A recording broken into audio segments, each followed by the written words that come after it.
My name is Carla Valentine and I'm the Technical Curator at Barts Pathology Museum.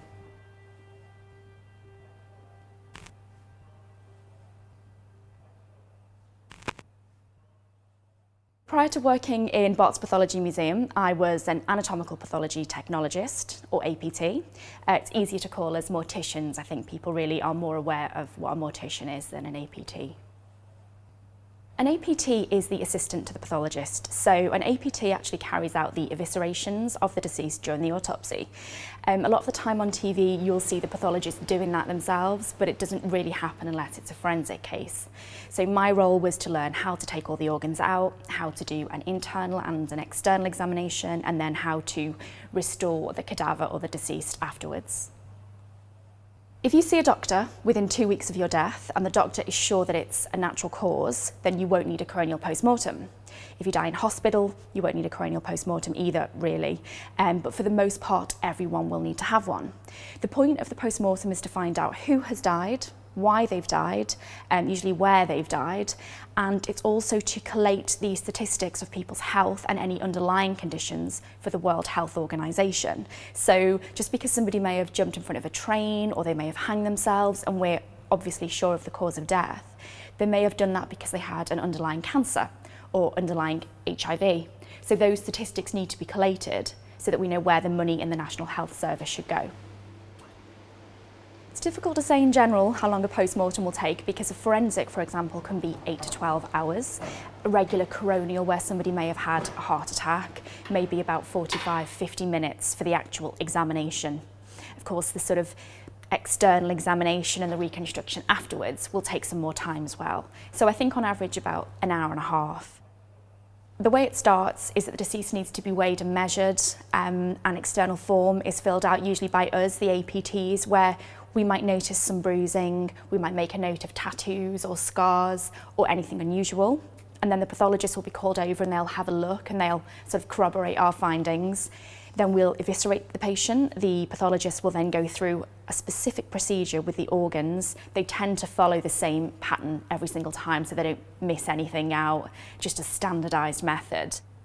And then one by one we can place the organs back into the deceased and start the reconstruction. During a forensic post-mortem, things are a lot more stringent. There's a lot of people involved. We have scenes of crime officers, the pathologist, different officers from the scene and investigating the case. The forensic pathologist will do a lot of the work. So they will, for example, do the evisceration themselves and they will do an external examination. So we'll be there just for the whole initial period to help out. We might help to move the deceased, we might help to measure any external marks or wounds or tattoos. We'll be there to assist with the evisceration. We'll sort of carry organs from one side of the room to another.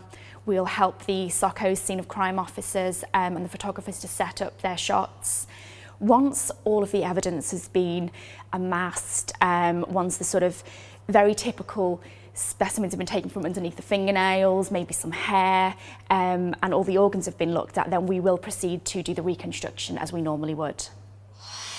Generally in an autopsy, the organs are removed because the doctor wants to look at them and check for signs of illness and disease. In a forensic autopsy, it's slightly different. You want to check the organs, check for bruising, check for injury, and of course any underlying disease, but you also need to check for trace evidence. You're looking to find any points of contact between the victim and their possible murderer. So as well as examining the organs, you would take body fluids, check for drugs, you would also check underneath the fingernails, maybe check within the hair for fibres. Once all that's been done, then you can proceed into the internal investigation because you don't want to contaminate the trace evidence with the internal fluids. Then you can reconstruct as usual. Sometimes cases which come in look like they can be straightforward and it turns out different evidence comes to light. And a good example of that was a female I worked on a few years ago who appeared to be an alcoholic. She had very typical symptoms of alcoholism, sort of yellowish skin, a lot of bruising on her calves, which is quite indicative of alcoholism because people who are drunk stumble around their houses a lot and they kind of bash into tables and chairs. However, once we took her clothing off the top of her, we found very distinctive finger marks on her arms, and all of a sudden the picture became something slightly different. Somebody had been with her when she received all this bruising, and she may well have been an alcoholic, but that wasn't the full story. Restoring the patient after every autopsy can follow the same general pattern. The brain is quite soft once it's been dissected, so it tends to go in a plastic bag along with the rest of the organs. It's a biodegradable plastic bag, and it goes into the abdominal cavity and it's stitched in. Some absorbent material is placed into the skull, and then the scalp is sort of pulled straight back over. You can't see any joints or any stitches, and the patient looks as if they're asleep. Sometimes it can be far more difficult than that, and I've dealt with many situations such as train deaths or people who may have jumped off tall buildings, and they will arrive to us in several sections. I particularly remember a case where I stitched a man back together who had jumped in front of a train, and it took 5 hours. However, he was viewable to his family. They were able to say their sort of final goodbye, and I remember the coroner's officer couldn't believe that it had been possible, and it's worth all that hard work just for the family to be able to see the deceased and say a final farewell, really.